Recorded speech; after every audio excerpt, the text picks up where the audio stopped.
My family abandoned me without a reason. Welcome to Reddit Minutes. Here you will find complete stories from Reddit users.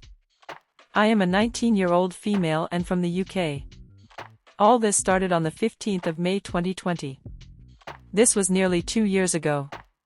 In those 2 years, I have really struggled with absolutely everything. This is going to be long, but I need to talk about it, otherwise I am just gonna crumble because no one wants to listen to my side of the story, or support and help me. So I was adopted at the age of 4, I have a sister who is 3 years younger than me, we will call her Laura. She was also adopted just shy of her first birthday. I was placed, along with Laura, into an amazing family. This family had chosen to adopt because they couldn't have children of their own. Since turning 19 I have learned more about the adoption on finding my birth mum, but that is a story for another time. Growing up, Laura and I was close.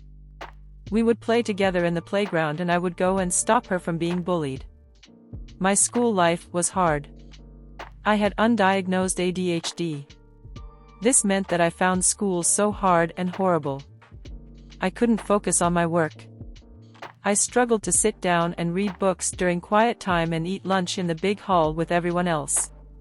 So as a result I would go and have lunch with all the special kids in the lilac room. Even though I was with the special kids, I was still quite popular and well liked.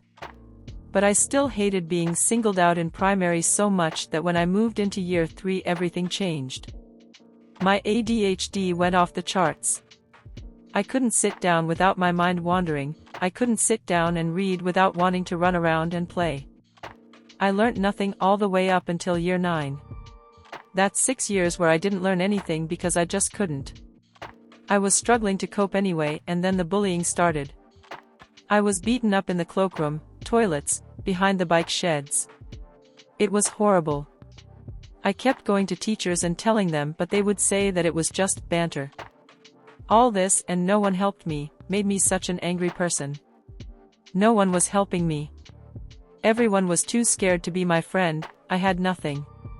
This flipped something inside me and I decided at the age of 8 that I wanted people to be scared of me.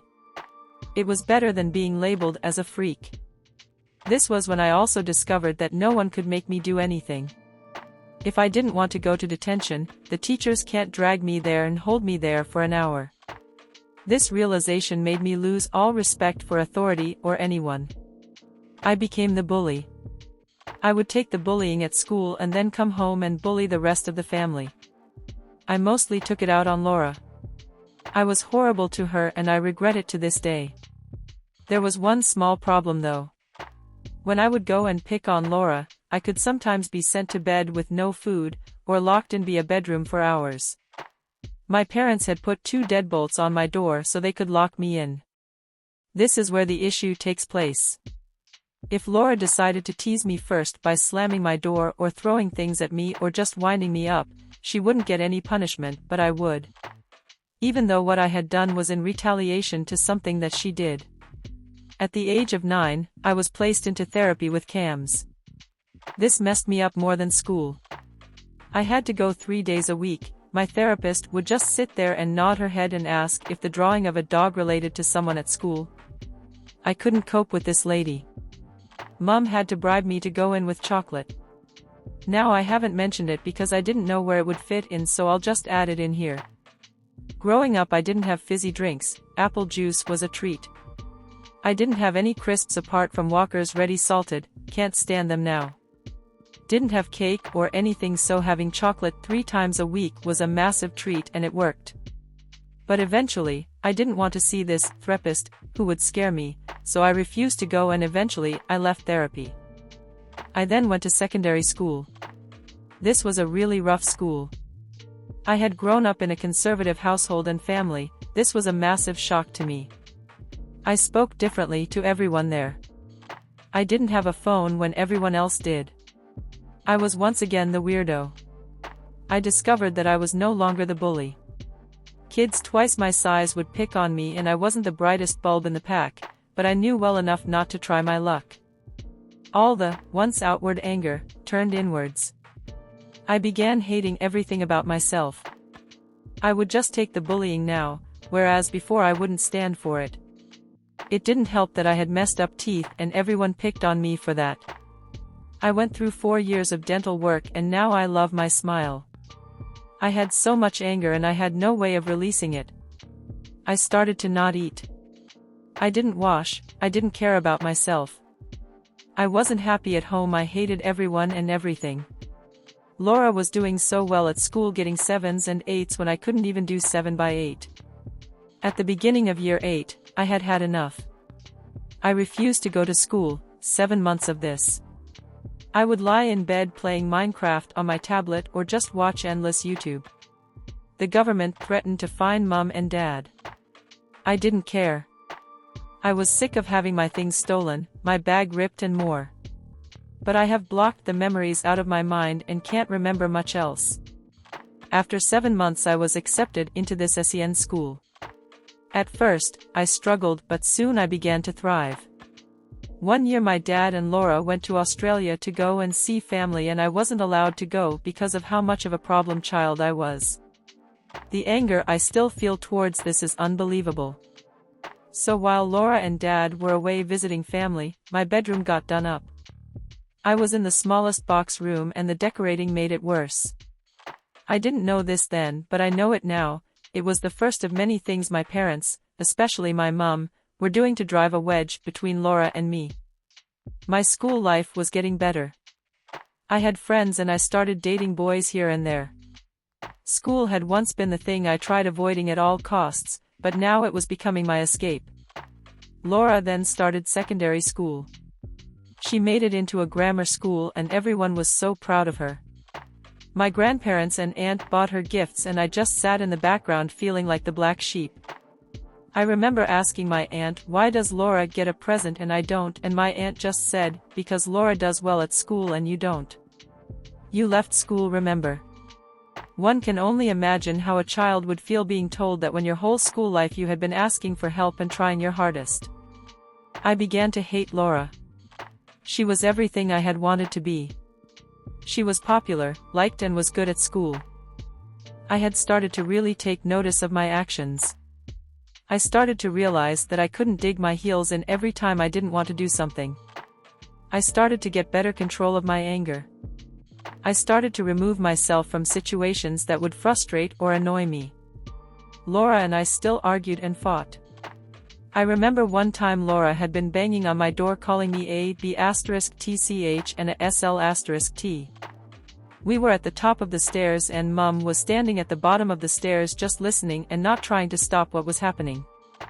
I remember I could feel my temper flaring up and I couldn't walk away because Laura would just come and bang on my door again.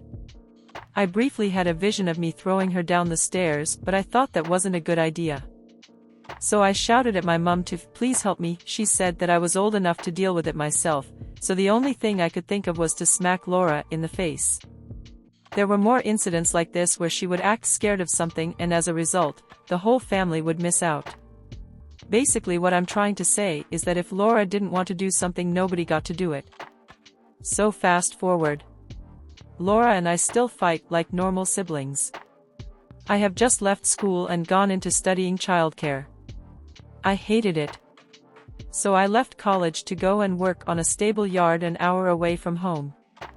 I loved it, but I was overworked and underpaid. My screen time was 36 minutes a week. My ex accused me of cheating on him, and we broke up soon after. I never had time to speak to my family. My dad came to visit me and told me about COVID-19. I decided to leave my job at the end of February 2020. I got home from my job and then the country went into lockdown. Laura was still doing schoolwork and I had nothing. I slipped into an eating disorder again and had really bad depression. I even self-harmed, but no one knew about it. Mom and Dad kept saying I needed a job. But it was in the middle of a pandemic. I couldn't work even if I wanted to. I would just lie in bed all day doing nothing. Then Laura's birthday came around. She had some friends over and I was sent to a hotel with my mum. I was never allowed to Laura's birthday, but she would always come to mine. 2 months go by. The whole country is in lockdown. I'm not allowed Wi-Fi. Laura is doing schoolwork and I do nothing all day, whilst I am losing more and more weight. One day my ex messages me. He sends me 2 pictures of Laura. Laura is 14 and the pictures I am seeing are her, hardly wearing anything in very sexual poses. I go and show mom and dad. They tell me I am a stalker and that I shouldn't be following Laura on any social media. I try and explain who sent me them, but they don't want to hear anything. I go and try to speak to Laura to tell her to be careful because there are creeps everywhere. It all blows up in the house. Laura and I start shouting and she throws a pair of scissors at me, hitting and badly bruising my leg. I remember pulling down my trousers to see where the scissors have hit me. I walk away because I have had enough. Mom and Dad didn't care and I was only trying to protect Laura. About 30 minutes later Mom and Dad come and talk to me in my room. They tell me that Laura says she is scared of me and that if I didn't leave by 6 p.m. that night the police would be called and they would remove me. Now that is where I am gonna finish this off, but there are a few things to mention. Mom and Dad had cameras around the home and have refused to show anyone the footage. They said that Laura didn't throw anything at me, then later said that the scissors she did throw were child safety scissors. I just wanna add in my own thing. They were not children's scissors, and why would they still have child scissors in a home with a 17 and 14-year-old? Another thing. Mom and Dad say that I left of my own accord. But why would a 17-year-old leave home to the big wild world with nowhere to go and just a suitcase and a stuffed toy?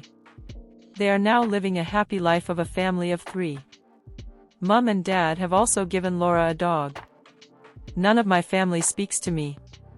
There is a lot more to this story, but I think that it is long enough. I just want to know others' thoughts on this. Did I deserve what I got? I am very happy to answer questions. Update. The update is they are still unwilling to talk to me. But there has been some big news in me and my partner's life. We are expecting our first child. My partner and I are over the moon. I have tried to get in contact with my family to tell them and give them the option to be a part of baby's life. I am now in my 2nd trimester and they still don't want to know. I sent them a text every day asking to meet up as I have some news to tell them.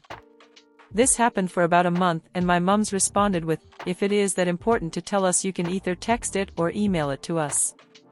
Now I don't feel comfortable telling them over text or email as it isn't something I would want to know via online.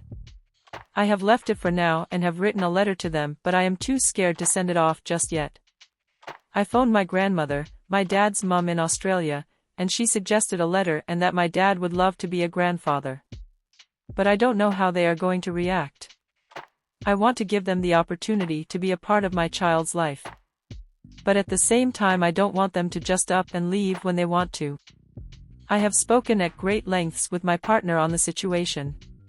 He agrees to give them the option, but to be careful because if they hurt me or worse his child in the process, it will kick off.